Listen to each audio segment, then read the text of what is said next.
make this money, but we'll not spend on our money on health challenges. We will not spend our money on anything aside from flexing, taking care of ourselves, adding value to the world, and promoting kingdom agenda. You know, so anything that does not align with those three doesn't have my money. So I'm very, very reluctant to buy medicine. I'm reluctant to buy any, like, once it is like hospital bill. I'm sorry to the doctors in the house, but I'm not your customer, in Jesus' name, amen.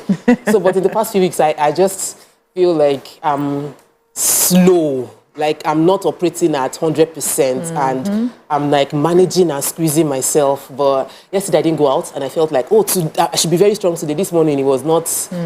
My nose is dripping. I'm not operating at 100%. Your body needs a lot of rest. That is stressor. Liquid and rest. I think I need to know what is wrong.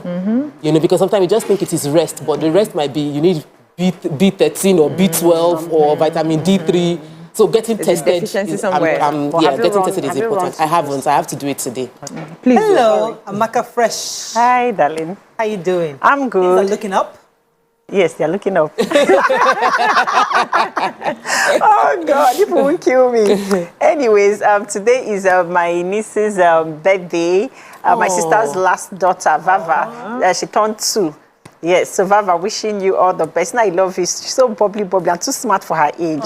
Yes, and then I also think that parents should not worry about if their kids eat or if their kids take their vegetables or fruits. I was that child that I never used to do all those things. I used to take away my greens and stuff. But now, I'm enjoying the matcha. I'm blending the ugu and drinking it with my food chest. And yesterday, I was sitting on my couch when I came back from work, and I was just sipping, and I was just saying, I'm actually having a good day. And it struck me like, age. You can't How you doing? Doing good. Well, you look amazing. Thank you so much. Yeah, thank you. He's giving what he's meant to give. Thank you. So I said yesterday was my off day.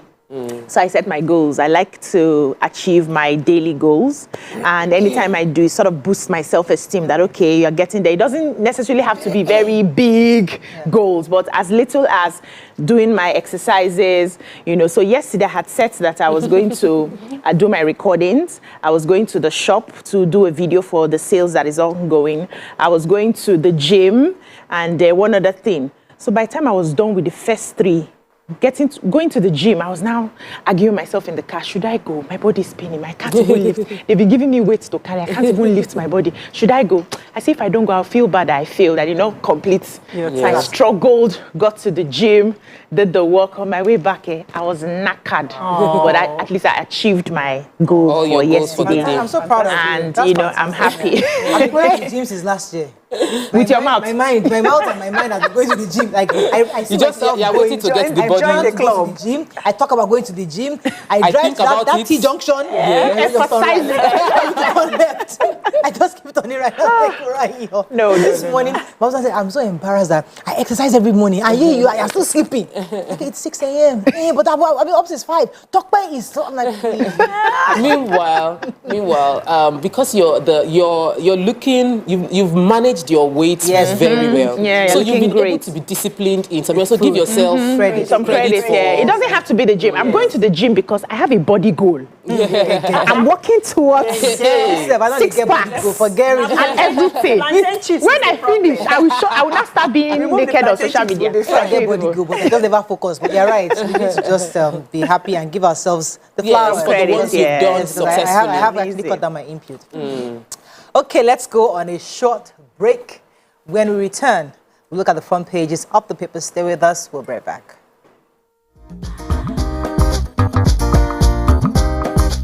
Stay tuned. Your View will be right back.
All right, thanks for staying with us. We're going to start now with The Nation. NNPCL Dangote Refinery rages over price of petrol. APC lashes Yaga Africa for subjective report on Edo poll. Tinubu rejects bill seeking to extend retirement age of National Assembly workers.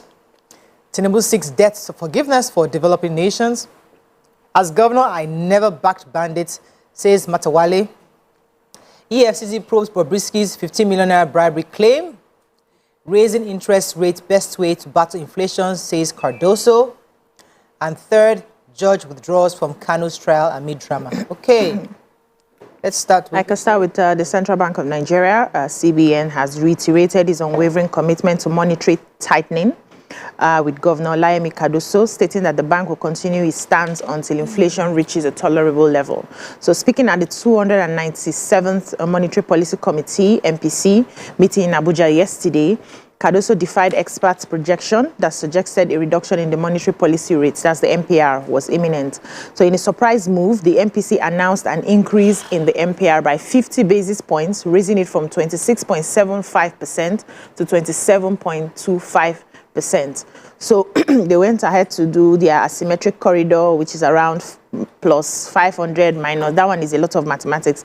However, the bottom line is that the interest rates have increased, and he said it's something that he's not tired of saying, that he's resolute in helping to bring down inflation. That's why this increase is happening. He said we'll use all the tools at our disposal to ensure that happens, and we're not going to spare any effort. He says the bank's success in gradually reducing inflation, but he said the battle is still far from over. So likely we may have, another increment in the interest rate. He said the fact that we are seeing reductions in inflation over the last month and half is encouraging, but we are not out of the woods yet. We really cannot take any chances. He said that this one now is called the moderating inflation, particularly the food inflation, and is a priority for the CBN.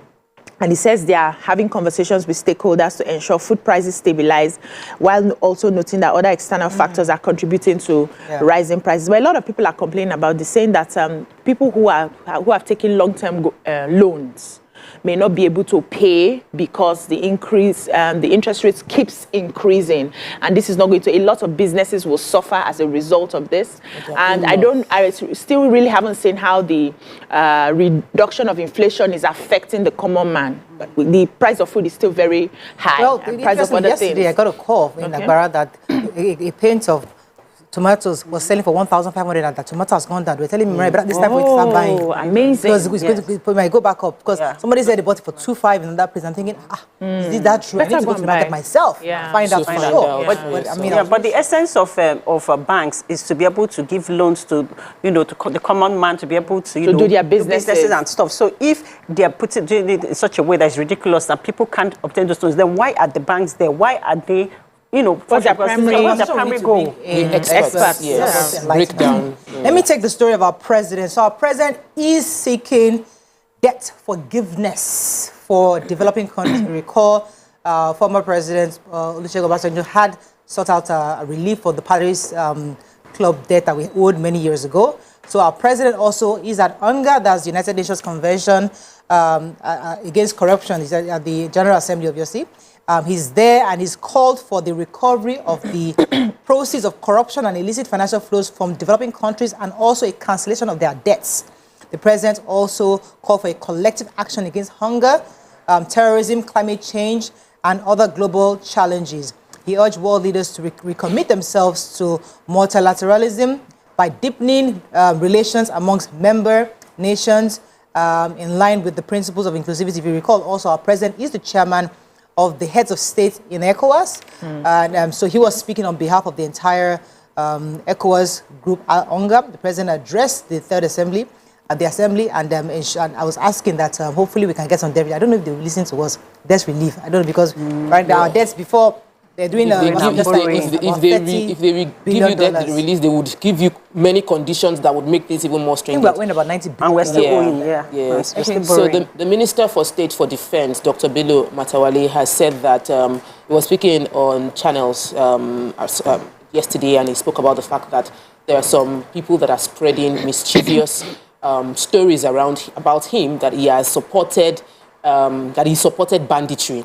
And he swore, he said he's the only governor that swore by the Quran that he would never have a second chance, or second grace is the word he used. God should not give him second grace if he had collaborated with bandits. And that the only thing he did was he negotiated with bandits, just like every other governor was doing, listed the other governors at the time that were negotiating, saying that that was a way for them to reduce the costs of release and ensure that there was release of all the people that were being kidnapped. He said that Zamfara was tackling many criminal elements and there was many criminal activities, and the reason some of those criminals are the ones sponsoring this information about him, because they know he went for them.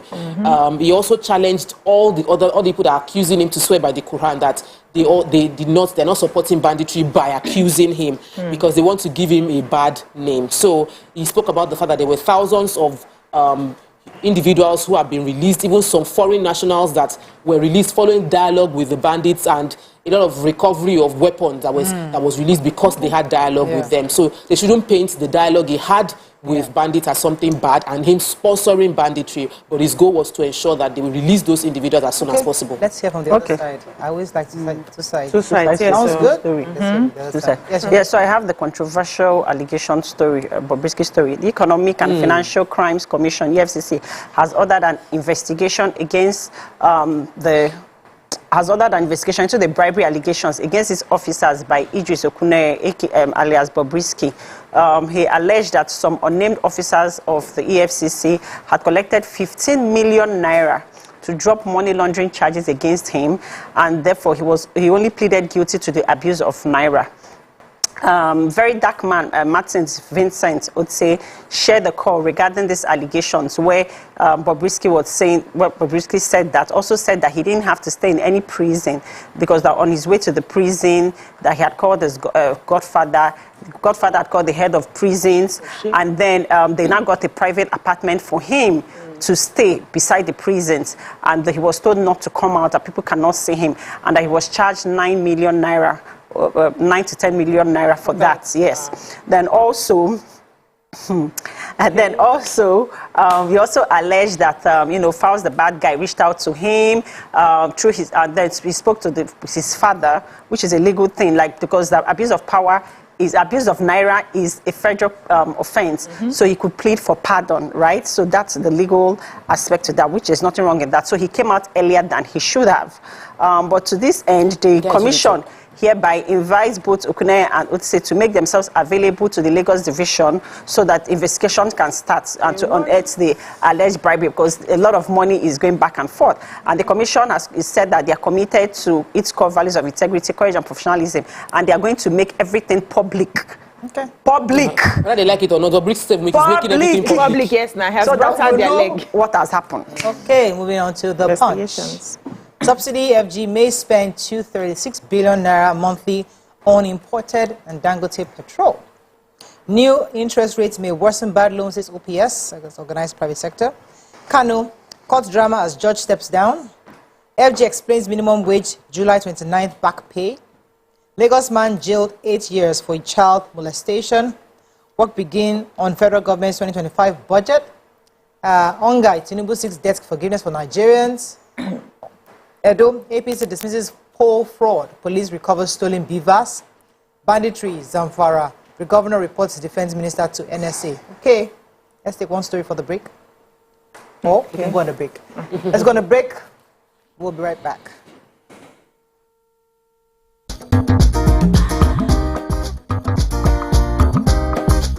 Stay tuned. Your View will be right back.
Do you think you can outplay me in this game of wits and knowledge? Can you go 7 rounds without flinching? I meant answering 7 questions correctly. How well can you hold your liquor? If you're curious, then join us for the most exciting conversation and games with your favorite celebrities on 7 of 7.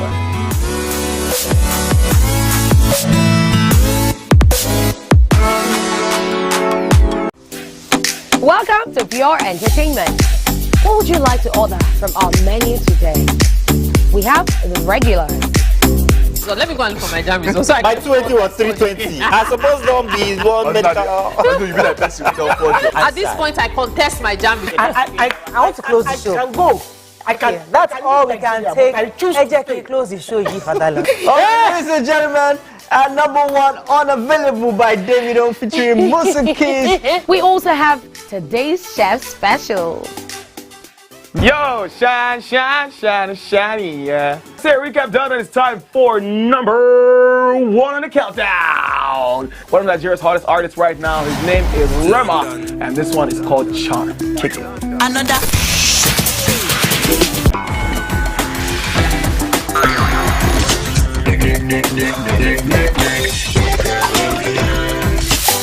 For dessert and a bit of nightcap, we have the nighttime and online specials. I want to start the gym, yeah? But do you know one thing that's actually keeping me back? You should start the gym though, you're getting fat. Cricket. She says she does pole dancing to empower women. What's the difference? There's a difference. That's what I'm saying. So pole dancer, you're already almost naked. You're already almost naked. It's the empowerment for me. Sex can make your relationship better. No, Sex can never be overrated. it is needed. Especially when it's good sex too. Almost every guy has been with somebody's girlfriend. But they are for all of us now. That's why you're still single. I would not agree or disagree with that because I don't want to get into trouble. I have a home to go to. Your next question. Oh, you ready to fail? Who is the better? You scissors. What is his name? That woman. Damn. Today we'll go here. Hey. Let's get talk now. I'm sure we've been able to satisfy your cravings, yeah? Stay tuned to TVC Entertainment for Pure Entertainment.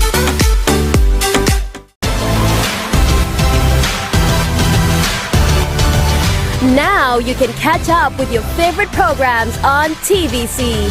Log on to www.youtube.com/TVC Entertainment.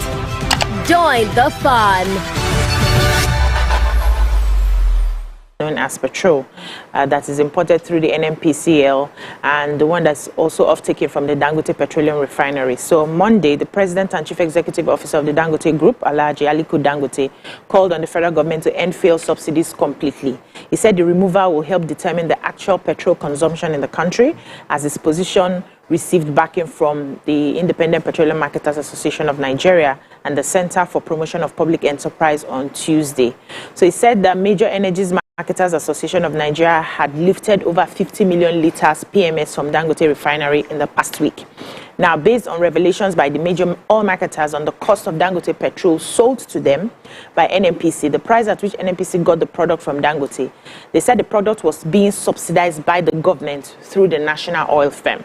So they had stated that the product was sold to them by NNPC at 766 to a litre. Whereas NNPC had earlier said they got the commodity from Dangote Refinery at 898 naira per litre. So which means that the commodity has been subsidized by 132 naira to a litre, yes, to the marketers. So they are saying now that the government would be spending, that's NNPC will be shouldering a subsidy of about 3.3 billion naira daily. And in 30 days, it will get up to 99 billion to subsidize Dangote's petroleum to the consumers. That's for the imported one. Right? No, from the one they're getting from Dangote. And you know, right now he's refining the imported crude. Yes, he's refining. Starting the ones in Nigeria. Unless I'm so yes, whether it's the imported crude or the normal crude, they are buying it at 898, and NNPC is selling to them at 700 and something. The 100 on top is being subsidized by government, meaning that subsidy is back. Okay, we'll get the clarity. Yeah, yeah. Because I'm assuming that this is because of the ones he imported. Yeah. The ones he bought in naira. may not be up to that price. So let us just wait and see and get what happen. Give us a clearer picture on this. But let's go on. Yeah, so federal government has started the process of the 2025 budget, and the federal government has urged all the ministries, departments, and agencies to focus on projects with economic priorities in the current administration. They are asking that it should also be put into only line items alone. He said the quality of the national budget has been a long-standing concern for majority of people. And he also mentioned that they now did a training, and the training is to break down how the budget for 2025 would go. And he has made the comment against the backdrop of the complaints and displeasure registered by several Nigerians on the reckless insertion of unaccountable projects outside primary mandate of the government. If you study our budget, you will know that there is no way we are going to deliver good governance, because some products, some items you would see, the price you see in front of it is not enough to do the project. So obviously that price will not go to the project. And some projects are just not necessary. We just keep carrying, they keep carrying over projects over and over again and putting amounts in front of it. So I'm happy there's a training that was conducted to plan for the 2025 project, and I hope that a communique will be sent out to everybody that is going to be sending off materials to the project, that these are the only things we are focusing on as a country, so that those are the things that we'll be spending more money on aside recurrent. Okay, so I have the federal government through the National Salaries, Incomes and Wages Commission has stated that the payment of the new minimum wage will commence from July 2024. The commission stated that this was because that was the date that the president approved the bill after it was passed at the National Assembly. They also it's also contrary to what the Minister of State for Labour, Nkiru Onyejecha, had said, that the payment would commence from May 1st. But it also means that the government will only have to pay 2 months on arrears. That's if they start paying by the end of October. And this was announced at the approval of the revision of the Consolidated Public Service Salary Structure and other salary structures. So yes, they'll start paying, and then they will pay the 2 months arrears if they start paying by ending of October. I think that's a good one. Let's see how that works. Now to Vanguard. Unemployment up by 5.3% as CBN hikes interest rate to 27.25. Excuse me. Tinubu rejects bill seeking to raise retirement age of the National Assembly staff. 2 million security personnel can't protect over 200 million Nigerians, says Chief of Army Staff. FG welcomes Ombudsman ruling over Daily Trust inaccurate report on Samoa agreement. Deny ties with the banditry by swearing on Quran. Matawali challenges of our governor, General Guzau. Reaction trail Dangote's call for petrol subsidy removal. Why I can't buy Arsenal again, says Dangote. And inflation, others have tested the society's fabric, says Senate President. Okay, which story? So I took the Chief of Army Staff, General Tarid Lagbaja, yesterday. He said it's unrealistic for 2 million security personnel to protect a population of over 200 million Nigerians. He made this remark during the 2024 Distinguished Personality Lecture in Ilorin, Kwara State. And he said that he was represented by the Chief of Army Training, Sani Mohammed, and highlighted the military's heavy reliance on imported defense equipment due to the country's weak industrial base. So he expressed concerns over the inadequate funding of the Armed Forces of Nigeria, AFN, which he said significantly affecting the military's operational performance. He said in a country of over 200 million people, it's unrealistic to expect security agencies totaling around 2 million, including an army of just over 100,000 active personnel, without a reserve force to secure the entire population. He says we import over 90% of our military needs, noting that despite some local production efforts, the country's dependence on foreign military supplies remains overwhelming. And we also understand how we use our forex to be able to import some of these equipment. So he says the pursuit of national development alongside national security is a costly endeavor, as defense policy is capital intensive. I went ahead to give the history of how it has started. So I think the bottom line is the fact that we need to do more in terms of arms manufacturing in our country. That also, yes, we have boys that do these things now. We catch them, we throw them away. Not at the level of AK-47. No, No, it starts from somewhere. We cannot just be reaching, overreaching. We never reach that level. Now that local one that they use enter house, shoot person, the person die. So what are you looking for? What it takes to work. Leave war first. Leave war first. We need to start. How many war we don't go? Arms and everything together. That. Okay, go ahead, please. Okay, so the President Bola Tinubu has rejected a bill seeking to raise the retirement age of civil servants working in the National Assembly. As we can recall, this bill was thrown out by the Senate after protracted debate in February. But the same Senate has done a U-turn now and they've brought it back. And the bill is in line, is seeking to increase the retirement age to 65 years or 40 years of service, whichever comes first. And the existing law already says that retirement is 60 years or 35 years of service, or 35 years, yes, of service for retirement. Tinubu, the president, while telling them that he's not going to give assent to this bill, also commended them for drafting the bill, their diligent work and the process of them drafting and passing the bill. But he also prayed that they will receive this decision with love and understanding. So the president yesterday, during his welcome address at the plenary, was saying that rising economic pressures, high inflation rate, and soaring living costs were eroding the very fabric of our society as Nigerians grapple with the consequences. And he urged his colleagues to particularly ensure that every citizen walk down without fear, and they should just make laws to help better the lives of their citizens. So they resumed plenary yesterday, and he was just giving a goodwill message to his colleagues, asking that they must double up their efforts to ensure people get the law that would help them live better lives. So drama happened in the court yesterday for the Nnamdi Kanu's drama. And the drama involved the fact that the Nnamdi Kanu like when they say shout out, he shouted his own lawyer to say that the judge should recuse. Is it? Recuse. Yes, he should step down. That he doesn't trust in the court. He doesn't believe in the court process. That the court has refused to abide by the ruling of the Supreme Court concerning him, and he was in a really dramatic shouting experience, so much that the judge, Justice Binta Nyako, had to say, I'll step down. I will pass on this case to the chief judge of the court for reassignment to another judge.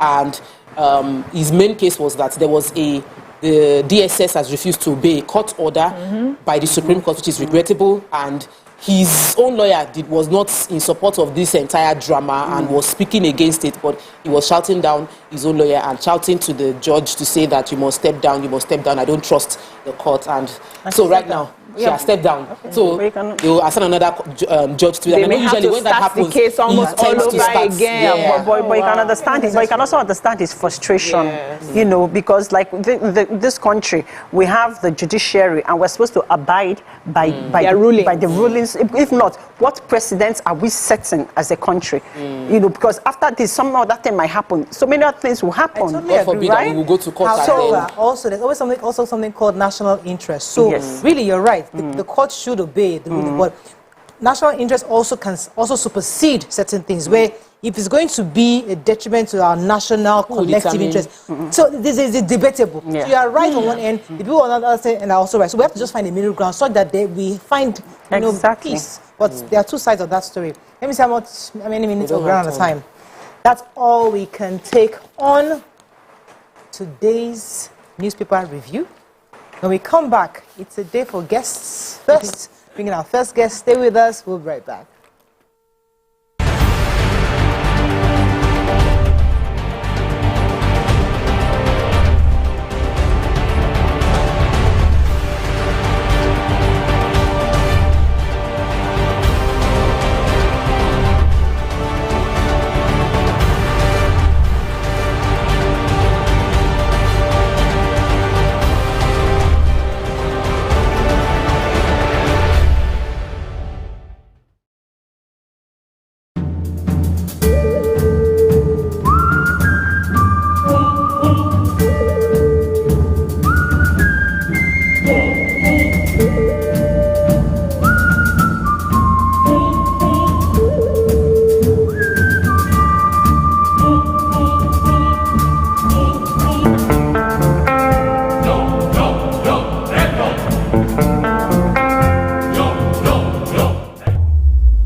Do you think you can outplay me in this game of wits and knowledge? Can you go 7 rounds without flinching? I meant answering 7 questions correctly. How well can you hold your liquor? If you're curious, then join us for the most exciting conversation and games with your favorite celebrities on 7 of 7.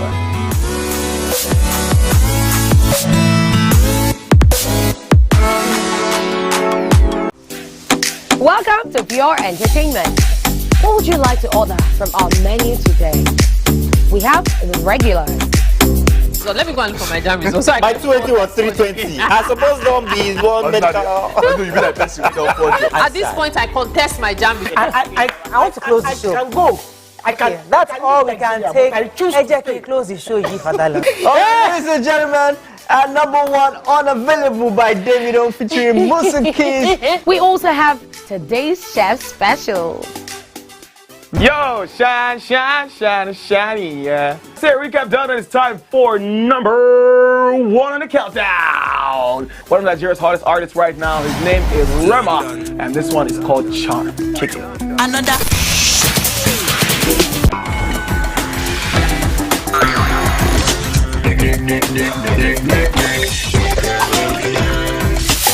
For dessert and a bit of nightcap, we have the nighttime and online specials. I want to start the gym, yeah? But do you know one thing that's actually keeping me back? You should start the gym to get getting fat. Cricket. She says she does show dancing to empower women. What's the difference? There's a difference. That's what I'm saying. So pole dancer, you're already almost naked. You're already almost naked. No, it's the empowerment for me. Sex can make your relationship better. No. Sex can never be overrated. It is needed. Especially when it's good sex too. Almost every guy has been with somebody's girlfriend. But they are for all of us now. That's why you're still single. I would not agree or disagree with that because I don't want to get into trouble. I have a home to go to. Your next question. Oh, you ready to fail? Who is the better? You scissors. What is his name? That woman. Damn. Today we'll go here. Hey. Let's get talk now. I'm sure we've been able to satisfy your cravings, yeah? Stay good. Entertainment for Pure Entertainment.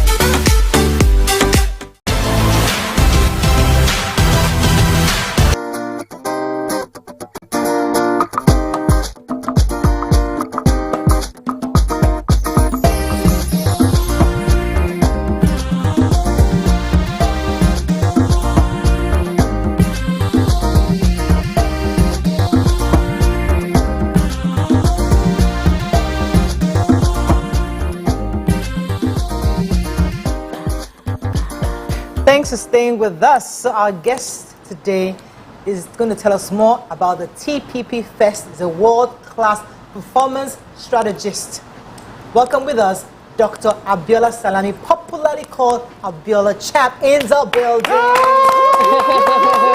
Pleasure to have you. Thank you, ladies. And you guys were making me feel really good off the camera. Off camera. Yeah. So tell us about TPP Fest. I know this is not the first time you're doing it, right? No, this is not. So TPP First is our flagship program on the Peak Performer platform. TPP is the Peak Performer. Yeah. And the festival, we've curated it to be an inclusive festival, equipping players in the marketplace to deliver peak performance, to cultivate a culture. And that's a real thing, the culture. To cultivate a culture of peak performance. Organizations want their people to deliver excellence. Yeah. And culture is the aggregate of behaviors of people. So how do you equip your people so that each individual is delivering peak performance, so that the aggregate of everybody is delivering peak performance? So the festival is bringing the different demographics together, bringing Gen Zs like me, emerging leaders together. We have a special day for women. I will talk a little bit more about that because I'm with women on this show. Yes. So we have a special day for women. We have another day for senior leaders generally. And of course, we'll be celebrating some corporate organizations and people will call legends. So with the Peak Performer Festival 2024, it is driving a culture of peak performance with our flagship product, the magic of emotional intelligence. Love it. Love it. Yes, I've been to, I've listened to you talk on emotional intelligence, and it was really powerful. I also have your book as well, which I read from time to time on that, so I know what you can do. But what do you hope that participants of this TPP Fest will get out of the event? Great question. It is about building their capacity to scale. So when you are delivering on a level of excellence, somebody said that some people fail, not because they aimed and they missed, but because they aimed and they hit. So you have achieved some level of success already. There is a possibility that people can play too on that, celebrate that success for long. So what we're doing with this program is to equip people with skills that are delivering excellence already to scale their level of excellence. And that's what peak performance is. Your performance last year, even if we clapped for you, we gave you an award, we appreciated you, we promoted you, your performance last year, that is old story, that is old success. So how do we make sure that we ignite the staff of every organization? How do we ensure that leaders as well deliver a higher level of success? So that is what we're creating with this. Fantastic. Yeah, so women in business and leadership are key players at the TPP Fest. So how does the event specifically cater and support and empower the women, in the different spaces? And what impact do you think this will have on the future female leaders? Great question. I believe that a peak performing woman is a catalyst for socio-economic development. So if you want this country to develop, if we want all the issues we talk about in the newspaper, all the issues that we have in this country, I believe that it's because we're not focusing on engaging and empowering our women as much as we are supposed to. So what we are doing with this platform is to equip women with skills. By the way, in emotional intelligence, there are 12 very important skills that women especially should develop that will help them to continue to deliver a higher level of excellence, right? One of them, self-awareness, getting to understand yourself more. But the other critical part, empathy, seeking first to understand before you are understood. Collaboration, getting to work with people. Synergy equation says 1 + 1 is greater than 2. Getting to work with a team of people so that the revenue you generate is higher than what you could have generated alone, so that your operations is more efficient, so that you retain more of your customers and other stakeholders. These are the things we're trying to do, and the skills we'll be sharing with women, enlightening women, equipping them so that they can grow their business, so that they can fast-track their careers as well. Fantastic. Fantastic. So for me, I've always found the idea of increasing productivity very important. I feel that many conferences are targeting the CEOs, while in actual fact we need to carry the team along. So can you explain who are the different segments of people that you are trying to empower with this conference, and in specific terms, so that if they see themselves, they're able to... Fantastic. Great question. Many times, as you said, we focus on the leader on top. If you go on the streets of Nigeria today and then you talk about any problem and you put the mic in the mouth of any citizen, the first thing that they would say is the president or the governor or the local government chairman, and that is because we've not been oriented to take personal responsibilities in our different spheres. So what we're doing with this is to equip the different demographics to take personal responsibility. One, young people, for example. So we have the Emerging Leaders Summit, where we're equipping young people with emotional intelligence so that they can improve their effectiveness, so that they can be more productive. Young people are asking for opportunities. Even when you now have the opportunities, how well are you maximizing the opportunities? So young people are seeking for growth in their career without having the necessary skill to help them to deliver excellence on the job, to let them grow. So this is what we'll be doing with young people. For women as well, there are a lot of issues, biases, prejudices, that could cripple the God-given talent of a woman from scaling, whether she's running a business or she's in a career that she's growing. So with this, we're also equipping women who have leadership roles now, whether she's just a supervisor today or she is at the top of the organization.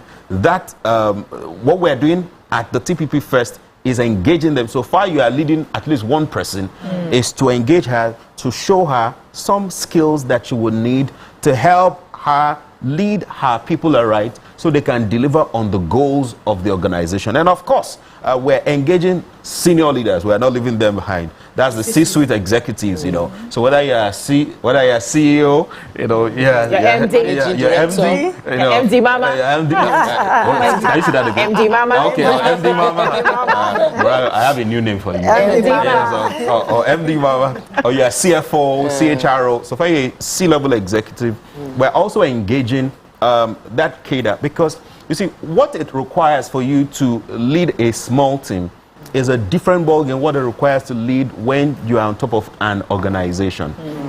And there are many times that we have the illusion that because we have done very well on this level, that we have the necessary skills to do well on this level. You know, so which is why it's important for C-suite. Now, for the C-suite executive, you are not thinking about your own performance in terms of your own productivity. Your technical skills is no more required as much. What is required is your skill to drive transformational leadership, your skill to inspire the leaders you lead, because you are now a leader of leaders. Your skill to inspire the leaders you lead to deliver excellence. So we're engaging them as well on their level, engaging them on the magic of emotional intelligence to drive transformational leadership. Love that, you know, and I know that you've been doing quite a bit on entrepreneurship. But wow, TPP has focused on that. But, you know, what are kind of some of the areas you think is crucial? Because every young person is an entrepreneur, but they don't understand certain on how to scale. So what are the other areas you think that will be discussed at this event for young entrepreneurs, especially to get value? So for an entrepreneur, the biggest challenge of an entrepreneur is actually not as much the economy. Now, the economy may not be economy, right? The way it should economy. The way it should economy, thank you. But the biggest challenge for the entrepreneur is actually not the economy. The biggest challenge for the entrepreneur is self-management. Is how you lead and manage yourself.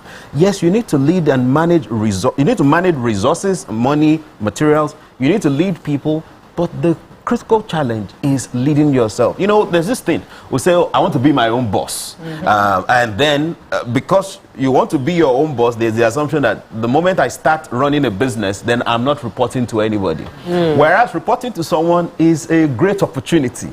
Having someone who can give you feedback, you know, it's a great opportunity. It said that feedback is the breakfast of champions. Really? Right. So for the entrepreneur, the biggest challenge is to lead yourself. So at this session, we'll be showing you how you can lead yourself effectively. That is when you can drive your team to grow the kind of money that you're looking at growing sustainably. Fantastic.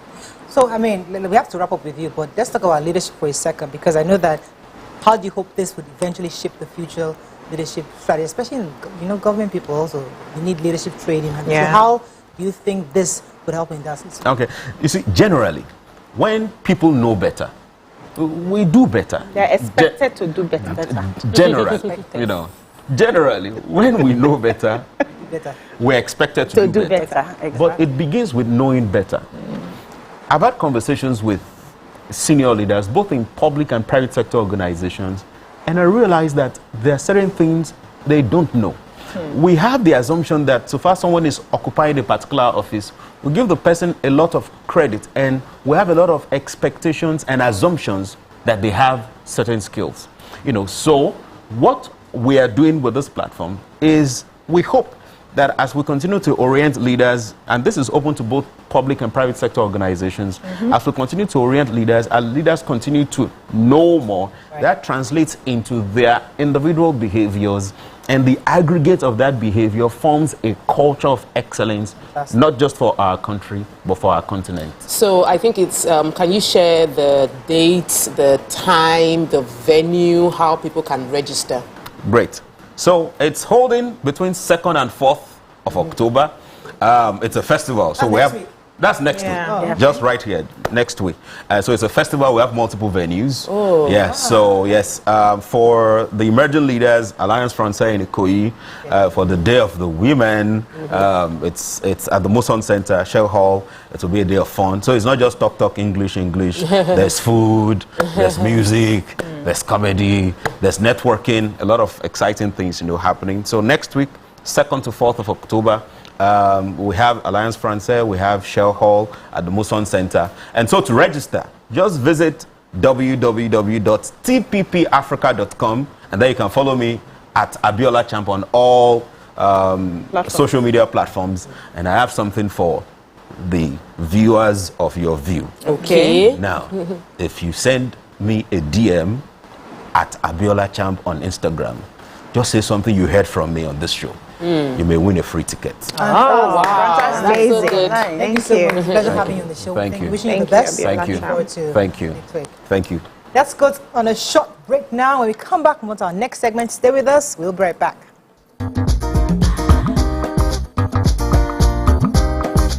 Stay tuned.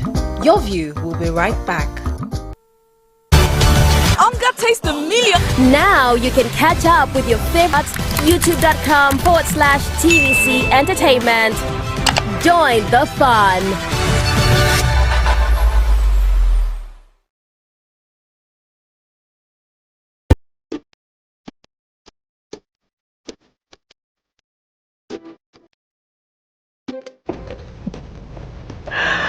Oh wow, my typical day is filled with meetings, consultations, and of course traffic, and that's all part of the hustle and bustle of city life. But the real fun starts when I can just settle down and catch up with all my favorite programs on TVC. Believe me, it's pure entertainment.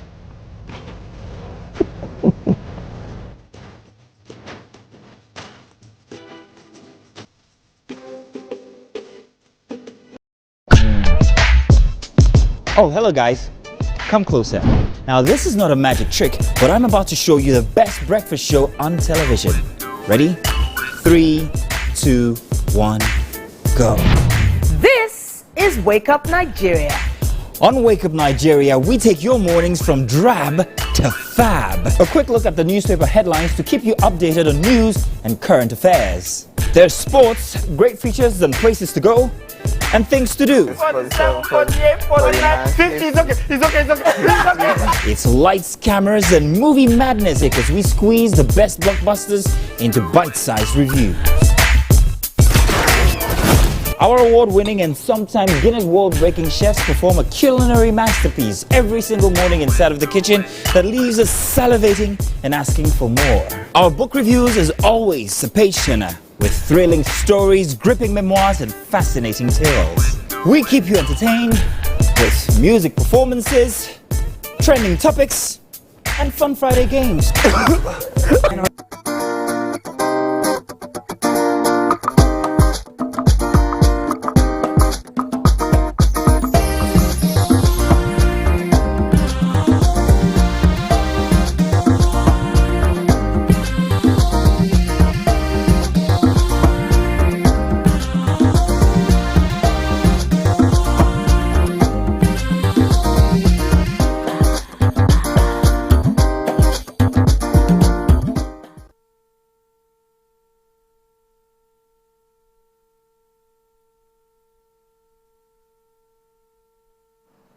Thanks for staying with us. So 27th of September every year is set aside as World Tourism Day. It's a day to foster awareness among the international community of the importance of tourism and its social, cultural, political, and economic value.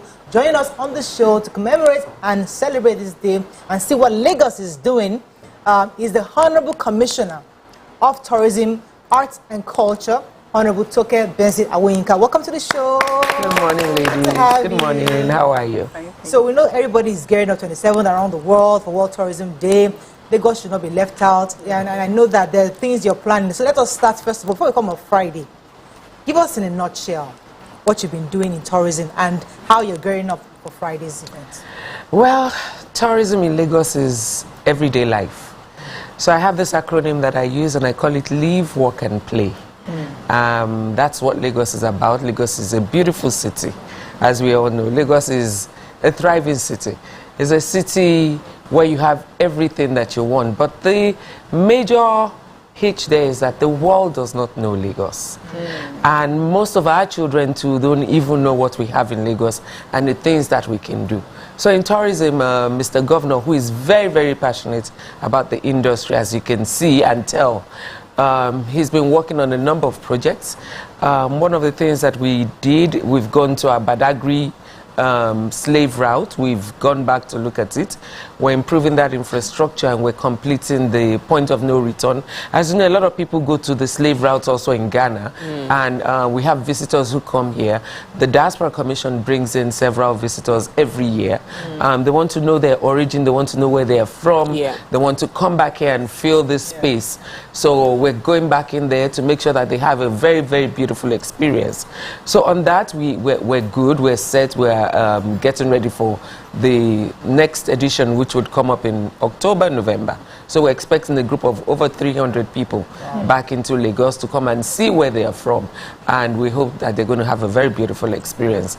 On the other side, we also, as you all know, launched a film city, which we're supposed to be building also for the creatives. Yes, in Lagos. It's in a place in Ekpe, Ejiri.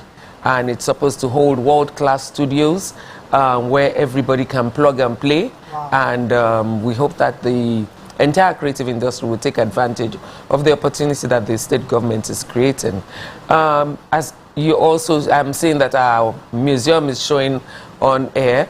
It's a beautiful piece. It's an edifice that the world needs to see. That's the J. Randall Center. That the world needs to see. We'll continue to show. We're going to open up before the end of the year. I believe we're going to open it up to the public next month, so that we can teach our young ones, our children, their heritage, and they can see everything that they do not know. Because a lot of our children do not know. They don't know our culture, they don't know our heritage, they don't know what we stand for as a people. And the only way we can show it to them is by making sure that the museum comes alive. And they said, most times we get questions, when is the museum opening, when is the museum? The museum is about to be open now to the public. Okay, you have definitely been busy. We've seen, you know, so I remember telling my husband, I was like, when you were special advisor, when you were working on the real estate area, it was like you are a real estate developer right from time. And now you came into culture and you just did a switch, like, this is what you've been doing all your life. That attests to leadership capacity, and I must applaud that. Thank you. While there are a lot of things, activities being planned, what should Lagosians look forward to? Like, what is that event that, or is it multiple events that will be taking place on the 27th to mark the culture? So I know that quite a number of tourism industry players would be having a lot of events, but on that day we're going to be partnering with the private sector as well. Sterling Bank in particular, you know, they're very huge on tourism. Last week we went around to look at the 1 mile radius of Onikon.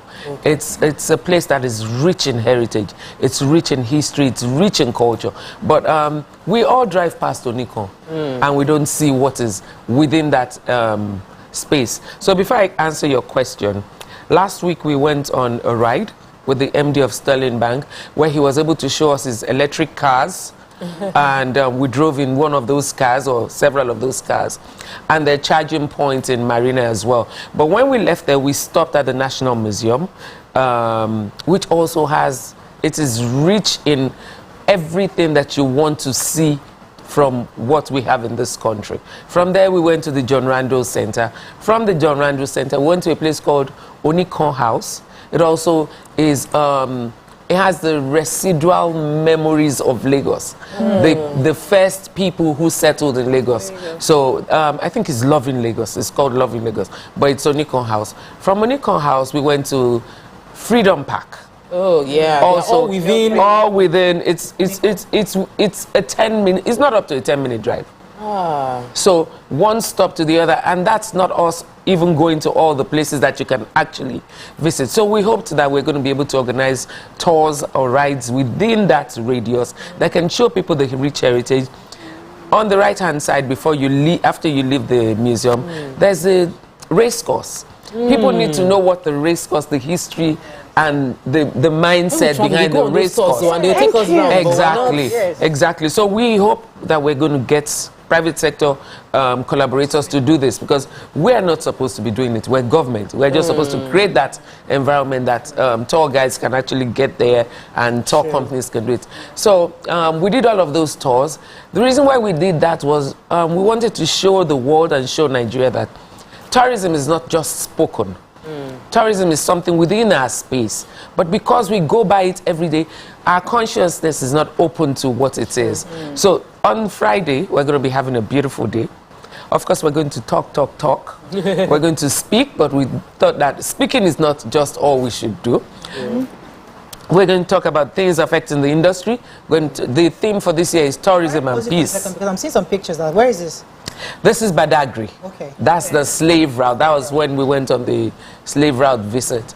This is the Agea Tree House. That's the first place where Christianity was preached in Badagry. Wow. Okay. And the other place you just saw was a slave market. Wow. Where there's a street in Badagry where the trade was done, and so on the entire street was a trade route, slave route, where trading was done. And then that edifice that you saw when you asked was where they do the exchange, the market, where they do the exchange of cowrie shells. They sold human beings for just a mirror, for hair comb, things that seem very, very ridiculous to us now. It was almost trade by barter, and the things were so insignificant.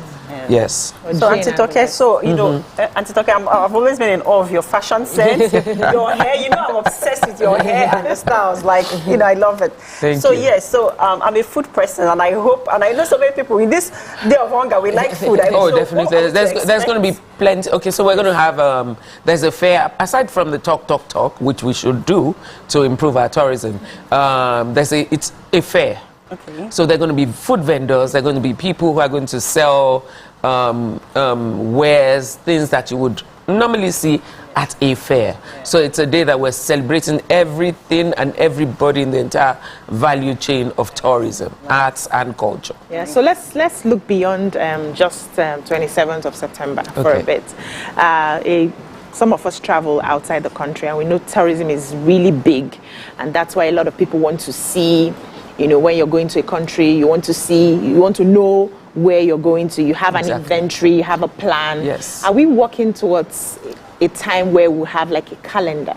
We'll have a plan. We have those places that you must see, those must-see places when you come into Lagos, you know, itemized on the inventory so that anybody who comes in has an access to that, and we can always tell. And even for people who are here who have not been to many of the places you've mentioned and have been in Lagos for many years now, have that inventory so that we know where to go to, and then push it. What's the message to the world to come see Lagos? So Mariah and I spoke about this a few days ago, and I was telling her some of the things that we've been working on. We're going to come up with an acronym. I'm not going to divulge now. I'm not going to divulge now because we want to launch it big. I want us to preach tourism, like you say, or like you just said, through every resident of Lagos. When you go to New York, there's I love New York. When you go to London, there's everything about London. When you go to India, there's incredible India. And it's advertised for you to see what India is about. But here, I think our consciousness is just awakening. And so we've been working on a calendar. So we gave ourselves a timeline that we're going to see all the events as they progress and they play out this year. And documenting it. And then next year we come out with a tourism calendar where we can tell you that at the beginning of the year, maybe February, you have the boat regatta. March, you have the food fair. For instance, October, September is when you have the Arts Week and everything about art. So we're documenting everything. Yes, a lot of events are happening this October. I know there's ArtX, there's Art Week. We're coming up also with a beautiful one called Afropolis.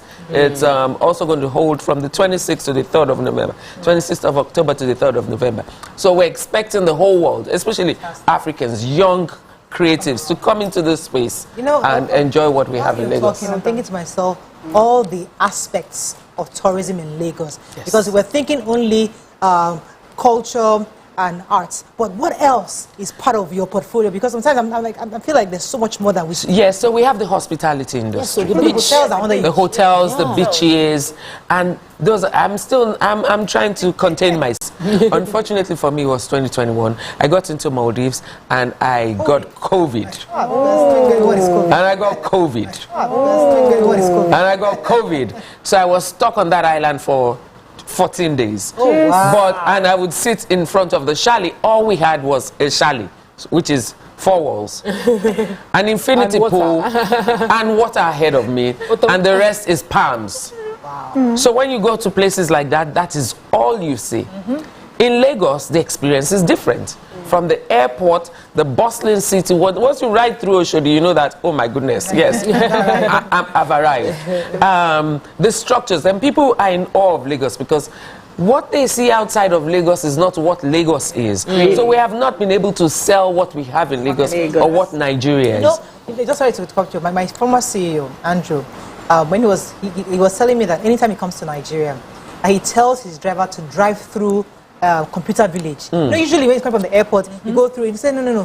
Go through that back road. I just want to see all the shops and everybody standing. The energy in Lagos. He enjoys that energy. Yes. It's amazing what we take for granted here. We take it for granted, really love it. but others love it. And so, so with Maldives, like I was saying, is the palms and the beach. When you come into Lagos, the nightlife is beyond what you can ever think or imagine. You step like nightlife. Your energy, I mean, you know, it's incomparable to anything or anywhere else in the world. So we have our nightlife, we have our food. Correct. Lagos is filled with correct different food. things. So there's so many things that you can explore and see in Lagos. But Visi knows now. Visi went to Maldives, she went to Mauritius. Those places look really interesting, but it's just one thing. Exactly. But Lagos has a whole lot. Lagos has a whole lot. So from the minute you land at our airport and you come in contact with our people, we're just a different breed. I mean, we're a different breed. You know, when they say you're a royal priesthood. So we'll be wrapping up with you soon, but just remind us again. Hopefully, it's free of charge on Friday. Oh, definitely, it is free of charge. It's at the Murio Kola Park. It's on Friday. I think that's the 28th of September. It's a day that is going to be fun-filled with so much for you to do. I think you went there last year. Your local palm wine, 27th. Your local palm wine, your ofada, everything that makes Lagos tick is what you're going to. And we're going to have an Afrobeat artist. I'm not going to mention his name, so we're going to use that to top up the day. So because Lagos is about food, drinks, nightlife, and Afrobeats. And then we then bring in our Nollywood industry. So we're just a combination of everything. People too. Yes. Oh yeah, I mean, look at us. Look at us. And you know, I'm repping I'm always repping. I have to be my adire. Yes, I know. I mean, we hope to really work with you. Thank you. Especially because I know there's so much activities still coming up. So much coming up. Greater Lagos in December. Oh my goodness. There's the boat regatta coming. So many activities. So definitely, we are here to work with you and see how we can help project tourism in Lagos. It's part of what we want to do. Please do. The best. Thank you very much. I'm looking forward to taking the kids to that the point of no return at in Badagry. As a child. And it's not as nice. It's not as nice as Yes. Have you taken the ride? No, because a lot of people in Lagos, we go to Badagry by boat. We have lag ferry. We have from the last one yet. Yes, we do not go to Badagry by road. The road is fantastic. It's been improved. It's a 6-lane road all the way to Badagry. You can get to Badagry from the island in 1 hour. Oh yes. Well, we can also go by. Oh yeah, yes. I mean, if you guys are ready, I'll take you. So, but right now, the experience is getting on the waterways and just going through all the villages, all the way to Badagry, and that's like a 15-minute ride as well on the water. I think 2007 when I did please, Badagry. Yes, I lived there for like 6 months. So I did all the. It's a beautiful city. Once you get in there, the sleepiness of Badagry comes. You just know that it's time for you to just relax and put everything down. Thank you so much for coming. Thank you, ma'am. Thank you, ladies. That's all we can take on this segment. Let's go on a short break. When we come back, we continue with the show. Stay with us. We'll be right back. Thank you. Nice.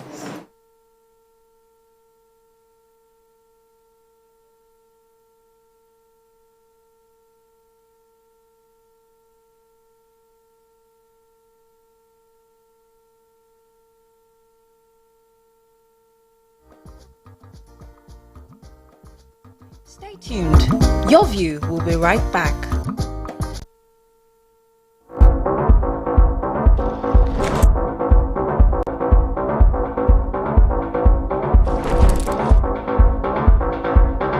traffic today from Shasha bus stop. So you guys.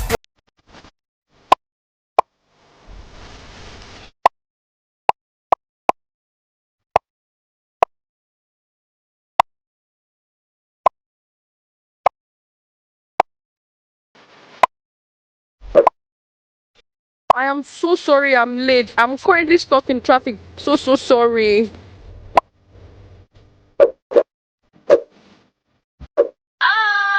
We're about to start the show. Woo! Hey, yeah. See, we're getting ready. We're gonna start very soon.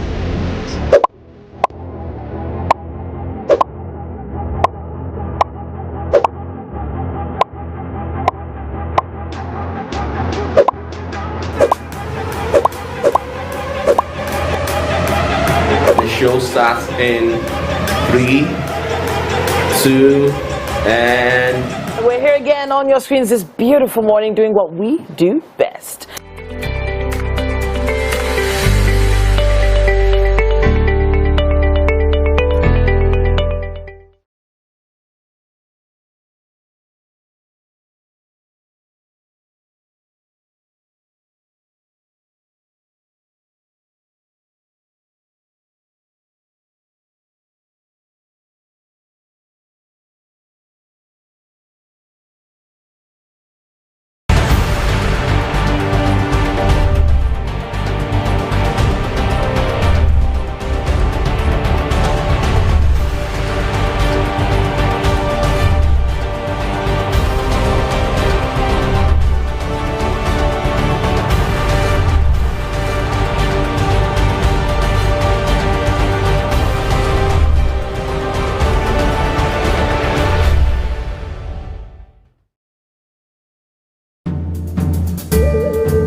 Oh, wow. My typical day is filled with meetings, consultations, and of course, traffic. And that's all part of the hustle and bustle of city life. But the real fun starts when I can just settle down and catch up.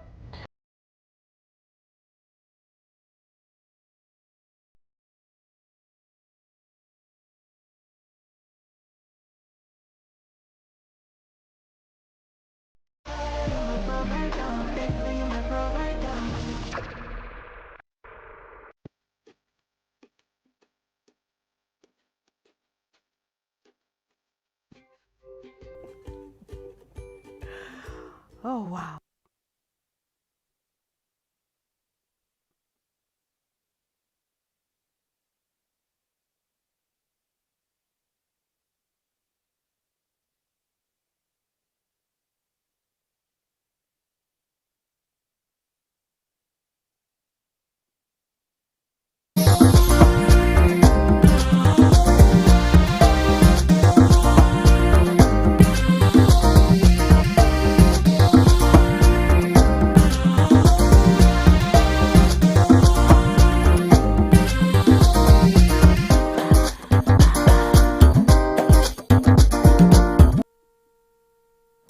Thanks for staying with us. So, moving on now to our hot topic. There was a story that caught our attention online where a teacher took to her media page to lament how private schools are paying their teachers poorly while charging expensive school fees. According to her, each child is charged way over 250,000 naira, and teachers, unfortunately, are offered a sum of 50,000 naira. Now, many have come on social media to express their own experiences of such behaviors from their children's schools. Some have said, why do private schools pay their teachers poorly? With all my favorite programs on TVC. Believe me, it's pure entertainment.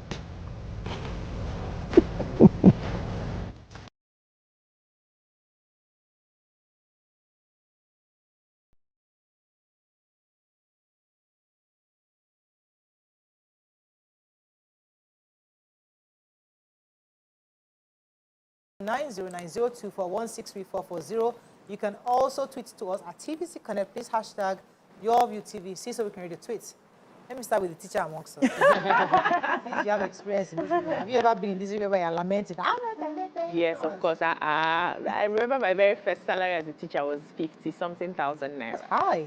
That was many years ago. You have an idea how much this school was making? It was a big school. I started from an international school.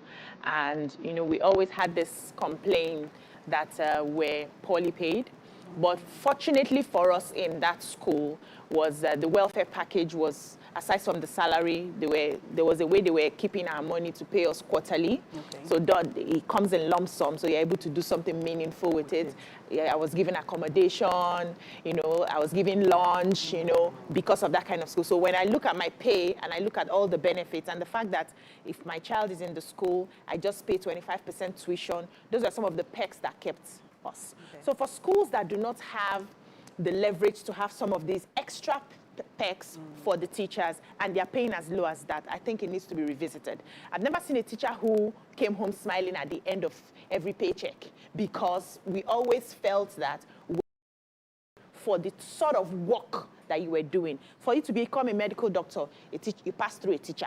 For you to become a lawyer today, you pass through a teacher. An engineer, you pass through a teacher. So that profession should be given more in terms of making them really happy to teach. I knew in the university a lot of people who were naturally gifted to teach, but they didn't want to teach because of the pay. They felt, how would I build my life if I graduate from school and I'm going as a teacher? I won't be able to make money. I won't be able to have at least the basics that I would want to have at that stage. And so it seems really, it just seems like it's getting worse as we're getting older. It's supposed to be getting better. But as a business person also, because then when we're having the conversations of, our pay as teachers, we also started hearing things like, it's a business. We have running costs. The children pay, you're calculating the amount they're paying, but it's not money they pay per term. And then we have to fix the classrooms, we have to do this, we have to do that. At the end of the day, we cannot pay you this amount or else we'll be running at a loss. Oh, it's two sides. It's just two sides. Let me come to you. Because there's no profession that doesn't deserve better pay. Teachers like to defend that. Oh, I'm the one that teaches the doctor. Doctor who heals you. Doctor without a... Who teach and wait they heal you? But let's start from the foundation. If you're not healthy, you can't stand up in class to teach in the first. So there's a particular doctor that heals you. So everybody also is very relevant in this puzzle. But let me come to you. What are your thoughts on teachers complaining, especially for private schools? I think private schools are struggling. I think the teachers, and it happens to all staff versus the management. Most staff look at the management and just feel like they are enjoying life. We are working for them. Monkey is working, baboon is chopping. It costs up. Even that teaching, even in a media house like this, even in every other business, if you do not decide to wear the shoe of a CEO or a management staff, you feel like they have it easy, they are enjoying, but we are working to help them enjoy. I think it's important that we create a modulated payment structure. We will never pay a cost-reflective, let me use the language of NERC and cost-reflective value. Cost-effective value for the efforts and the cost of living. It will never happen. And that's why NLC labor cannot be living off 70,000 naira minimum wage when the government are flying around the world. How would they? There will always be that disparity. But if we can create a cost-reflective where I am able to, when my efforts increases the outcome of the organization, I get compensation. Okay. Most schools don't have that kind of structure. We don't have a structure that if the performance of your students improve, if you are able to, because I met an educationist that lives in the UK and has also worked in the US, breaking down how she's an accounting person, that the system rewards her for putting more children in school. So if I have 500 children in school, and I sustain 500 children and I increase to 550 by next year, I get more money allocated to me from the government, or I get more money allocated to me to be able to do more. But if I lose 50 students, then I will get a slash in my revenue. So everybody understands that we must ensure our children are learning, because if my children drop out from school, my salary is impacted. If my children are doing well in school, my salary is impacted. I get bonuses. if that incentive is there, everybody will know what they are working towards. Some people work in companies that their salary isn't much, but they know that when the bonus comes, the bonus is bemo. I can sort many major life issues with the bonus because I am achieving set goals. But what we have in salary structure in Nigeria, in most companies, is just even the workers. You see, many workers, unfortunately, from when you're talking to entrepreneurs, they like to just do the minimum. Yes. Nobody wants to do this one of KPI. There's no incentive They're not even interested. Sometimes give them the incentive. They are just just let me come to work, write on the blackboard, do my thing and go. I'm okay. Let me just mark register because many of us we do a lot of other things. So even that incentive, because I know some people who have put incentives in place, but unfortunately nobody is using those incentives because they rather just do the basic minimum. You want to be paid 250,000 naira for to show up just because I'm showing up as a teacher. That in itself, that's another angle. Doesn't mean that what you're saying is not valid. But let me come to you, Maka, your thoughts on this. So I don't know, have you ever met a disgruntled teacher before? Yes. So just imagine a disgruntled teacher teaching your child. That's the problem. If body is biting somebody now, they can't impact. That's do you understand? One, so let's get it from that angle. And then let's also look at it from the angle that teachers do more. They do a lot. Your kids spend how many hours in school with them, every day with them? So they're not just teachers, they're also free psychologists. Yes, so. Because you find out that, first of all, they're looking at the kids to make sure that this child is not being abused, this child is not having mood swings, this child is not going through the phase of adolescence and needs so special coaching or to be talked to. Like, this child, these kids are at the phase where they are beginning to have crushes, and the teachers are not just coming to teach curriculum. They are doing so much more. True. Yes, the burden is on them. The kids have to trust them to be able to open up to them. A lot is going on. They are seeing everything. So I believe that they deserve to be paid well. But Maka, have you ever met a disgruntled nurse too? Think of your father. Have you ever met a disgruntled? I mean, it's on all layers. Everybody can tell you. Can be disgruntled. And when my service and when I'm disgruntled, it's different. So we can play that card. When she was just saying this thing about being disgruntled, we all know that teachers, and even BC had mentioned it before, teachers are not necessarily, salaries are just one part. But when you teach in a big school, there are perks that come with being in a big school. You don't go empty. At least every term, there are always things that, as a parent, you must take care of your children, your teachers. So these things, they don't get it in other places. And some schools, what they get is serious. I've gone to my school at the end of school year, and I see the way the teachers are carrying things to the car, back to car, making multiple trips, taking to the car. There was also somebody gave me one fantastic gift. Wow. Fantastic gift. Well, because I already have it in the house, I didn't mind just keeping the two, just because it's fantastic. But some just say, just give it to the teacher. Yeah. The penny was sacrificed. But I gave it because I know that she would appreciate it. So you're right, they get gifts. But there's another part we've not talked about. Okay. Because there's also capital expenditure on the part of the school owners. Because if your school doesn't look a certain way, people will not come. You see, you can't just have a building and just put the regular facilities. You have to put in air conditioners, you have to service them. Your school, the aesthetics must be right. If not, those people who are paying 250,000 will not pay. They'll rather go to a school that looks like this. They look abroad. You know how the schools are put on even the post boards, the painting in the class, the classrooms, the various things you do, just to the chairs, the kinds of desks you have. These are the various things you must spend on to make the school look approachable for your target audience. Very important, but the quality of the teachers is still what will give the end result at the end of the day. Exactly. It's the learning outcomes for the children.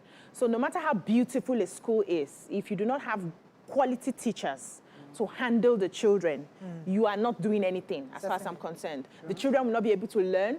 The teachers who you have there who have not even mastered their own emotions will not be able to really give their best. Because like you rightly said, being in the classroom is not like attending to one patient or the other. It's different. You have maybe, for instance, you have about 30 pupils in your class. You're supposed to observe those 30 children while you're teaching. You're supposed to write reports on those 30 children at the same time. You're supposed to, it's so bad that some parents leave their own primary responsibility to the teachers. So I started with nursery school, for instance, and we have parents who will just drop their children. They never even dress speaking well. They never even brush up. They never comb hair. They just come and dump that child early in the morning, and then they are rushing to work. You as a teacher will not allow that child stay in that class without taking proper care. So you do beyond just 2 plus 2 on the board and 3 plus 3. No.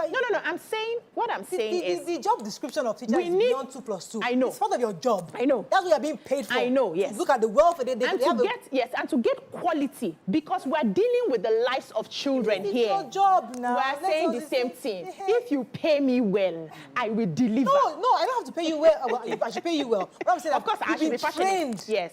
To do that job. Yes. So it is your job. Yes, you should be compensated. But you agreed. For you to attract people like me for that job, there must be something that brings us there. So else, I will choose another one. Accepted 50,000 naira. But because you see that we're increasing your school fees, now you're saying, no, this 50,000 naira you must increase this to 100,000 naira. I'm thinking, okay, how? Let me come to you. So supposing, like, I decide that I'm looking for work as a teacher, and I take 50,000 from this nice school that I know that the parents can afford to pay a lot of money, and I begin to exploit these kids and start collecting extra money for marks. So you find out that if you're not also teaching taking care of your teachers, you start breeding an environment where corruption. But most times you don't even know. You won't know on time. Lots of things go wrong because they just feel like that. They start being transacted. No, you have to. These are the things that attention to you. I agree with you, but this is that there can be corruption everywhere. Regardless of how well you are paid, people get well paid and they still are corrupt. There is financial compensation. I have to pause you. I'm sorry, this person I've been holding for a while. I'll come back to you, please. Felix from Ikorodu, you're live. Yeah, good morning. Good morning. Good morning, everyone. Yeah, I think one of the major issues we are having. Can you hear me? Yes, I can hear you. Okay, so for me, because I've been a teacher for quite some time now, I think one of the major issues we are having is the government is failing to regulate or to look into those that are establishing schools in Nigeria. For example, many of them, the major thing they are aiming at is making profit immediately they establish school. And so as a result of that, many of them, they cut short the salary of teachers. I can tell you in Ikorodu, it is that bad that we have teachers that are earning as low as 20,000 naira and will work for money till 4 p.m. 20,000, 25,000. Many of these proprietors or proprietors, so to speak, they are not how will I put it now? They're not sincere. To take care of their staff is not even their priority. Their priority is just to make money. Yeah. I can tell you that we have people in this country, in Kodo, we have doctors, we have people that are not even in teaching line. They are establishing schools because they want people to make money. And as a result of that, who are the people that will suffer for it? It is the teachers. You're absolutely correct. Thank you, Felix. You're absolutely correct. So he's taking us now to the reality. We've been speaking based on the private schools that we know, but there are some private schools, like what he just said, that are really poorly paying their teachers and don't care about the quality of the education. No, they don't care. Just show up, do the basics, I'll pay you and go. I'm collecting as much money I can. I'm extorting the parents to get as much money as possible. So there is that category, and they do exist, and we must not... Plenty of them. I was going to say, before his valid points came in, I was going to talk about having financial compensation and non-financial compensation. The school BC mentioned earlier had a structure of financial compensation and non-financial compensation. For you to attract talent, it cannot be financial compensation alone. You need to be able to make celebrating them, non-financial compensation, school boss speaking. I mean, the teachers have a staff boss. Yeah. Some schools have dedicated staff quarters to make life convenient for them, for the teachers themselves, and appreciate them that we might not be paying you what you could earn if you were a banker or what you could earn if you were taking your talent and gift and putting it in another industry. But we are going to ensure that you get enough achievement and celebration as a teacher. Those conversations need to be had enough. Because when we talk about compensation, we're always thinking financial, and the owner of the business is looking at how can I consistently pay salaries? Because it's not just about saying I want to pay you 250,000 naira. It is that can I pay the 250K every month consistently throughout the year? And the answer is sometimes no. It might be good enough for me to pay you now. There are private schools I've heard who are complaining online that Japa is happening to them, and parents don't explain when they are going to Japa. You just show up in school one day and you see that you are resuming school and 50% of your class has gone. Yeah. And nobody told you they were going to go. They have jackpot. So you are now having to pay salary without a full class, and you are struggling to feel. We don't wear the shoes of the CEO. We just assume they are living large. When diesel price went up, many of them had to struggle on how to continue to power their schools and still pay salaries despite the fact that revenue was completely eroded. In that same vein, petrol prices went up as well. So we're dealing with, when we want to talk, we find it easy to just say they are making a lot of profits and they are not paying the students. But many schools will tell you the struggle of, yes, there is profit, but sometimes something cannot just take that entire profit away as well, and expenses are happening. So yes, we need more regulation. We need the regulation on so that there is no exploitation. Yes. We have NLC protecting civil servants, but we do not have enough labor laws protecting the laborers. We even have private school associations for the owners, not for teachers. Yeah, well, for the owners. Yes, we should have union for teachers. Yeah. So I think they should have like a base. Like, you know, in public service, we say minimum wage, base for any graduate teacher that's coming in. So if you're a graduate, you're coming in with your a graduate in a BSc or, you know, something in education, you have that base. You're coming in as a polytechnic person, you have that base. You're coming in as a college of education, yes, you have that base, so that from that base, then different schools can now pick, do we pay a little above? Do we pay a little, not less, not less at all? Because what I see is, so I have a close relative of mine who is currently a teacher. And she's been in that school for over 4 years now, still on one salary. My salesperson earns more than her. So the last time I was having a conversation, I said, they never still move this money. And she said, no, that's what they're still paying her. And I'm like, so it's better that you pack up this teaching and come to my shop, because I will pay you more than this. And this woman is talented, she's gifted, she handles special needs children. So it's a skill that anywhere in the world, they will be rushing her, because a few people get into that. So if we have that base, it sort of helps. No, listen now, calm down. I hear you. It sort of, the point on the base. Okay. Let me tell you the problem with that base. Okay. If government or whoever says, this is the baseline, right? Don't go below this. Yeah. You know, these same Nigerians will go and beg Mr. John, please, don't worry, baseline is 70,000. Just pay me 40,000. I will take the job. Pay me 40,000. I just need this job desperately, and they will take it. But you will not come outside to complain. No, they will complain. How would you know that they had begged for that job? The woman who is complaining now, how do you know? She did not beg for the job. Please just give me this job. I'll take it. So the point is that we, as a people, again, we have to collectively agree on decide. True. And they get paid. Sorry, they get paid even during the holidays, right? And that's like 1 month. So even so, that means the owners of the school have to still pay salaries. Yes, during holidays you get paid. You know, they think we have to wrap up on this, but I think we definitely understand the perspective of the teacher. We also see the perspective of the entrepreneur, and we just hope that there will be maybe some regulation to help, you know, ensure there's no exploitation. Make it more that there's no exploitation on the part of the teachers. I think that's the best we can do on this topic. Let's go on a short break. When we come back, move on to our next topic. Stay with us. We'll be right back.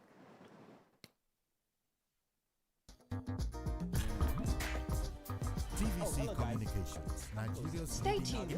broadcast But I'm company, about to has show been you the officially best breakfast show designated on as a television. great place to Ready? work. Over the past 3 3, years, we have 2, transformed our workplace into one which is respectful, is Wake Up caring, Nigeria. rewarding, and On provides Wake Up great Nigeria, we benefits take to your all mornings our from 500 drab to employees. fab. We A quick thank look at our the newspaper team headlines for giving to us keep the you chance to updated on show news that and partnership current between affairs. employer There's sports, and employee great features, really and places to go, works. and things to TVC do. Communications, officially designated as a great place to work. Now, It's lights, the only cameras, and broadcasting movie media madness because company, we not squeeze just the best in Nigeria, blockbusters but into throughout bite-sized continental reviews. Africa to be fully supported. Our TVC award-winning and Communications, sometimes a Guinness great World Record Nigerian chefs perform a company, a culinary great masterpiece Nigerian every place single to morning work. inside of the kitchen that leaves us salivating and asking for more. Our book reviews is always a page turner with thrilling stories, gripping memoirs, and fascinating tales. We keep you entertained with music performances, trending topics, and fun Friday games. And on traffic today from Shasha bus stop. So you guys plan to set me up? Nah, 60 seconds is not enough to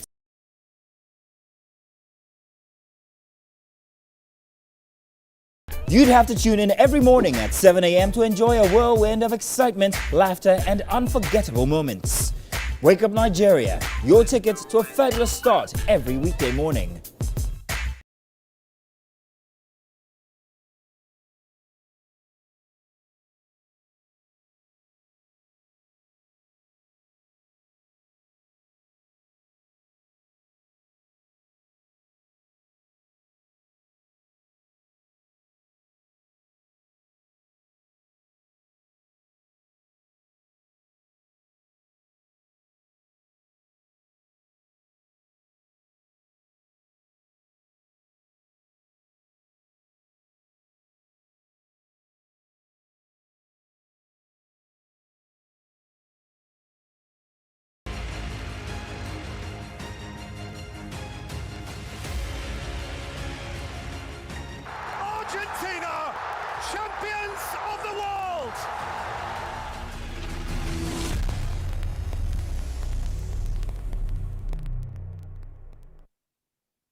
Doubt and fear doesn't occur at the canvas, it shows in the canvas.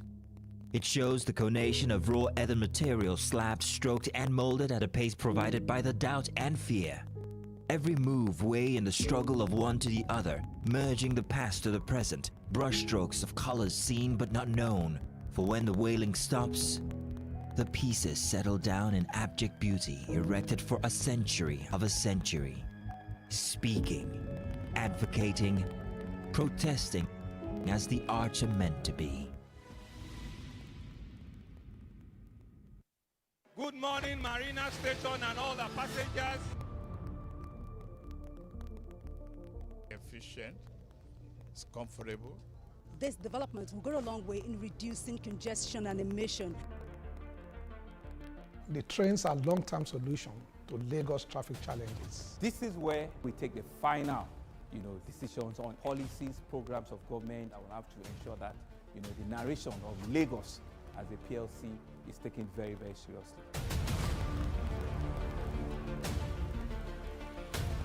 This is a major pedestrian bridge linking Oyinbo here to Apapa Road over there. With this overpass, we are providing what we call permanent solutions.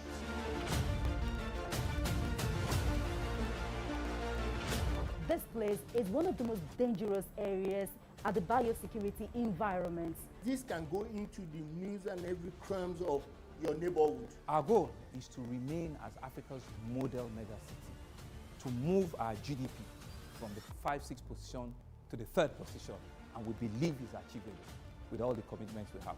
Explore the city of Lagos, where dreams are made and possibilities are endless.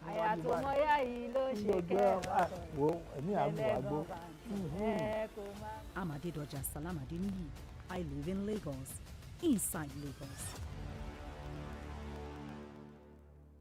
The time has come to experience the power of faith, music, and praise.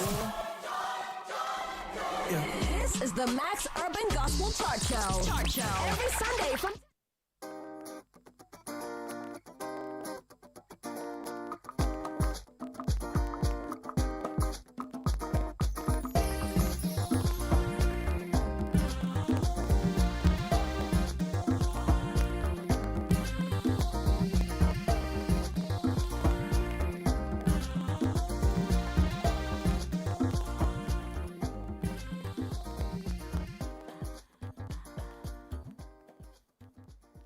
Thanks for staying with us. So there was this video that was trending. I don't know if you guys saw it.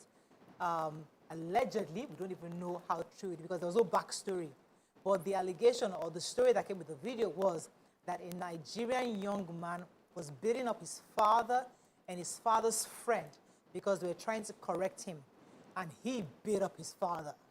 And we saw blood coming out of one of the men. We're not sure which one is the father. And one was punched several times on the floor. And my head kept palpitating, like, what in the world is this?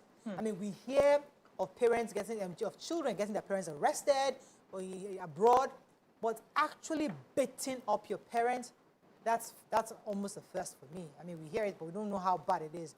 Now, because we don't have the backstory, we don't really know what happened, but let's just talk on the face value of the video we saw. If indeed that was a child beating up the father, how do you think a father can either reconcile or should he just say, Uncle, bye-bye? Or how does it even fix? How do they move forward from that incident, do you think? No, they can recover. Everything in life you can recover from. You can remedy every challenge. You can go through counseling. You can, if the fact that if a father, there's nothing new under the sun. Parents have been beaten by their children. We just pray that it never gets close to home. And we do all we can to ensure that we raise our children in a way that they can never raise their hands to beat up their parents. But we don't know the entirety of the story. That in most cases people do things influence a whole lot, and under the influence means that maybe they've abused some form of drug or the other, or even alcohol, and in that space is not rational conversation happening. We are looking at this like it happened in America. It has happened here in Nigeria. There was a video that went viral too of a boy beating up his mom, and we saw it here. It was here, but it was under the influence. They confirmed it was under the influence of drug or the other. Violence doesn't solve anything. I believe that in most cases, what would have been done would be, let's arrest him or let's deal with him, but it's in actual fact, in his psychiatric help. For a person to resort to physical violence to hurt anybody already shows there's a problem. If you now resort to physically harming someone older than you, there is a bigger problem. So the conversation is not your parents. It's not your person that born you. Then we know it is that there is a big issue. Because we have a short time, I really want us to hop on moving forward because we've all seen that video. Yeah. So this is Ifana, but allo. Abomination. Abomination, taboo. It cannot be remedied as far as I'm concerned. That's my own perspective. Spiritually, you've just laid a curse on yourself. No matter the backstory, no matter what has led you to that point where you had to raise your hand on your parents, your father, who is your priesthood, who is supposed to stand in the gap to pray for you, for your future. You lay your hands. Whether you're under the influence of spirits, you're under the influence of drugs, you're under the influence of anything, we don't care. This is absolutely wrong. Now, going forward, the conversation will be, I don't know how rooted they are in African culture, because they were speaking asopre there. Going back to how these things are resolved in our day or in our own culture is that there are some rights that you have to fulfill. There are some sacrifices that you have to make for you to even step back into that home or into your father's compound again. There are certain things you must do spiritually, spiritual cleansing, that just because you have gone beyond, you know, like when they say somebody has eaten the forbidden fruit. This is you eating the forbidden fruit. And no matter what it is that your parents, if they did not train you, they did not send you to school, they did not do anything for you, they even beat you and all of that, no matter the gravity of what they've done, is to have a conversation with people who could speak to them and not use your hands on them. So this one is back to the village conversation they are going to have. Let me just pause here so that Amaka can continue. Okay, you talk this one. Now me, when I saw that video, I cringed. Aside for the fact that, you know, we must honor our parents. That's what the Bible says. We're from African cultures. So as a lawyer, so I'm going to look at this from the perspective of psychology, logic, and then from the criminal aspect of motive, right? And, you know, as a lawyer, I always need to take myself out of a particular situation and look at why. And look at the why. Most times we look at things on face value, we never look at the why. Because you need to understand if this child was not under any influence at all, what provoked that child, the why that you hit and keep hitting your parents to bring up blood. Recently, like I was telling a BC at the change makeup room that recently I've been watching lots of documentaries, real life documentaries, right? And that currently I watched one yesterday where it's called Monsters, where two boys killed their parents, right? And everybody was looking at just looking at it from the peripheral. But they were suffering abuse from the age of 6 all their lives, and these were not adults that were 18 years, 20 something. So imagine suffering that abuse from your father, and then you live under fear all your life. And then they now got pushed to that point. So sometimes we need to look at the why, especially especially if we've gone through the fact that we've checked that the child is not under any influence or the child is not just one sport child. Something must have happened to provoke a child that is well brought up. We're Nigerians, we're Africans. Regardless of where we live in the world, there is that cultural value I want to believe that we have that's inculcated in us, right? So when a child is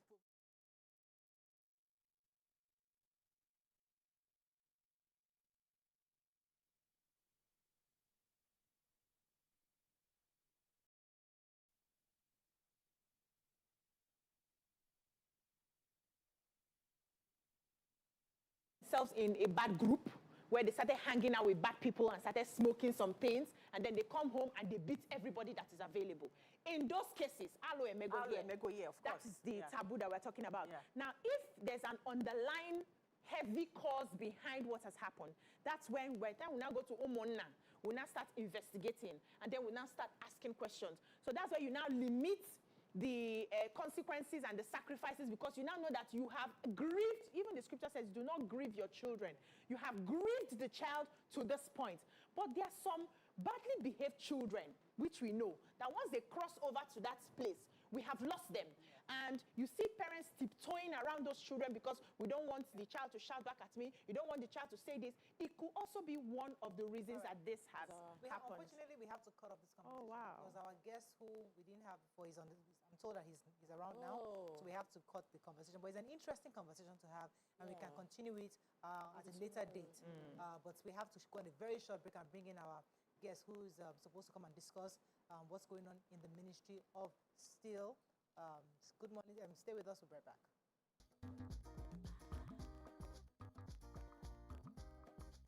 Stay tuned. Your View will be right back.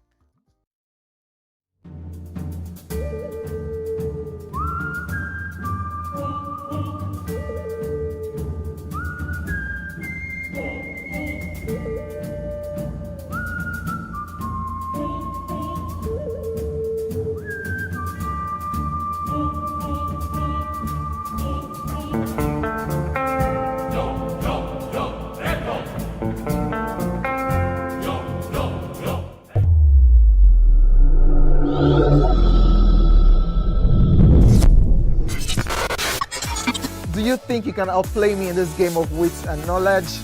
Can you go 7 rounds without flinching? I meant answering 7 questions correctly. How well can you hold your liquor? If you're curious, then join us for the most exciting conversation and games with your favorite celebrities on 7 of 7.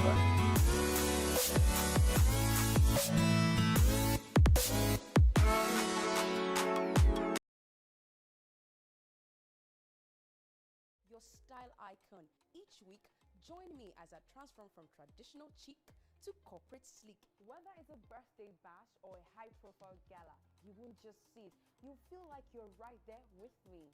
Aww. From meetings to evening soirees, I'll be there. Or to the trendiest street festivals or to music concerts, Events Diary has something for everyone. So join me as we explore the vibrant tapestry of Nigerian scene, one event at a time.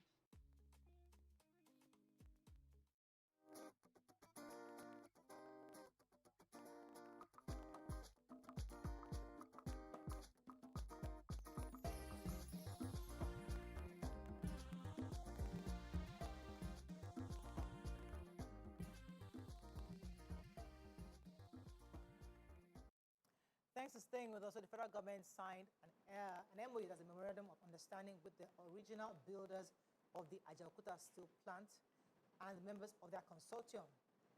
We have with us now the Honorable Minister himself, who will be giving us an insight exactly to what this MOU is about. Because as far as we all know, all we hear about steel in Nigeria is Ajaokuta, Ajaokuta. But what does it even entail? What is it about? Speaking right now is the Minister of Steel and Development, Mr. Shoebu Audu. Welcome to the show, sir. Thank you very much for hosting me this morning. Tell us about this MOU you have re-signed with the original owners and builders of Ajaokuta Steel, not owners, builders. Yeah. Thank you very much, and well done on your show. I watch the show regularly. I think you ladies are doing an excellent job on the show, and I'm glad to join you this morning.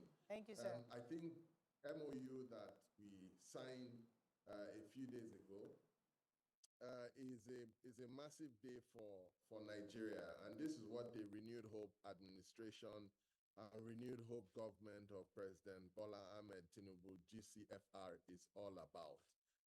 For the last 45 years that Ajaokuta Steel Plant and the National Iron Ore Mining Company was built, since it was built, it has pretty much been comatose.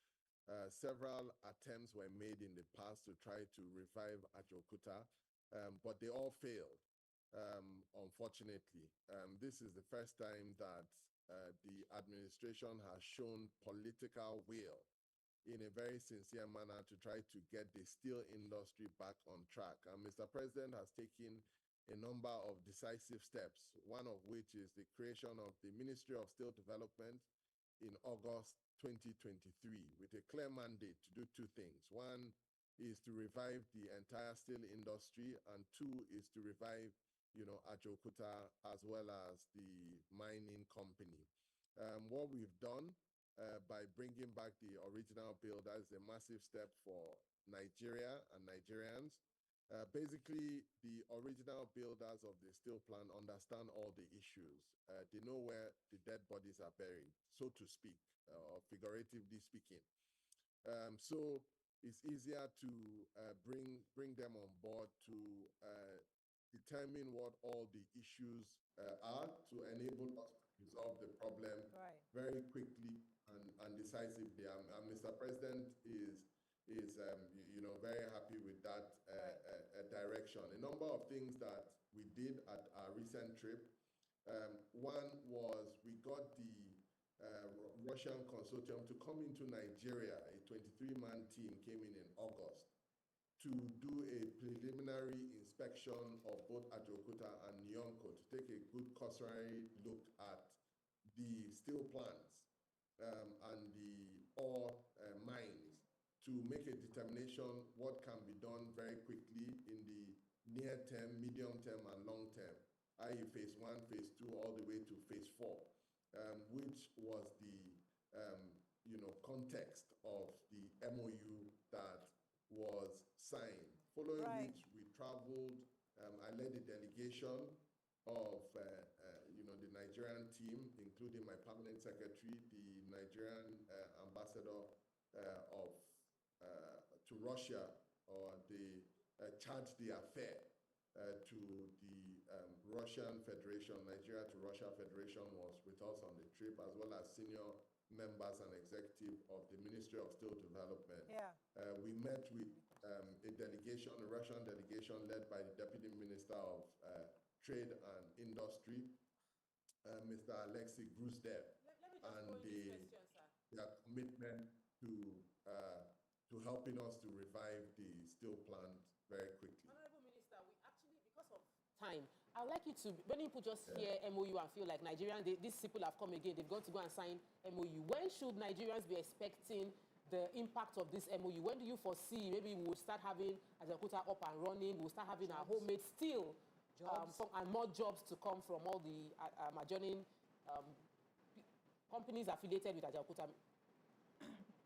The Ajaokuta problem has been on, as you know, for more than 40 years. So, it's not a quick fix, but, we're going to put some things in place, and we've already put some things in place that would enable the plant to be back on track as quickly as possible. The plan is over the next 4 phases before the end of the first term of this administration, in the next few months to a year, as we go towards 2027, we will start to see iron rods come out of, the light section mill. The wire rod mill will be revived. We'll also look at other various mills and production units, including the, medium structural mill, the lime calcination plant, the engineering workshop, the oxygen plant, so many of the various production units that can be revived. We're also trying to achieve certain things. Maybe I would say 3 or 4 things. One is, the first of which we've done, is to sign an MOU to have a blueprint. 2 is, we're also working with one of the top 4 leading consulting companies to be able to have a roadmap for the revival of both the steel industry as well as the Ajaokuta steel plant and Nyonko, which would dovetail into what we're doing.